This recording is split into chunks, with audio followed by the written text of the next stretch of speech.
অনেক সময় দেখা যায় যে প্রকৃত উত্তরাধিকারীদের বাদ দিয়ে বা মিথ্যা তথ্য দিয়ে ভুল ওয়ারিশ সনদ তৈরি করে জমি বিক্রয় করা হয়। এ ধরনের কাজ গুরুতর আইনগত জটিলতা সৃষ্টি করতে পারে।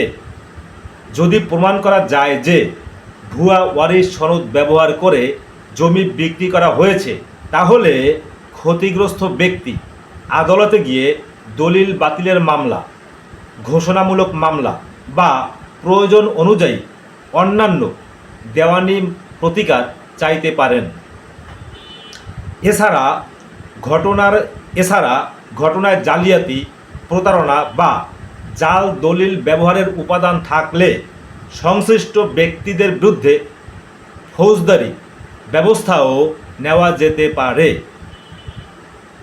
তবে শুধু ওয়ারিশ সনদে ভুল থাকলেই সব ক্ষেত্রে বিক্রয় দলিল স্বয়ংক্রিয়ভাবে বাতিল হয়ে যায় না।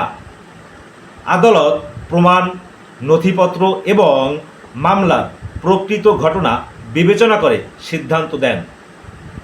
তাই আপনার জমি যদি ভুল ওয়ারিশ সনদের মাধ্যমে বিক্রয় হয়ে থাকে, তাহলে দেরি না করে একজন আইনজীবীর পরামর্শ নিয়ে দ্রুত প্রয়োজনীয় ব্যবস্থা গ্রহণ করুন। এ ধরনের আইনগত বিষয়ক তথ্য পেতে পেজটি ফলো করুন। ধন্যবাদ। আজকে পর্যন্ত।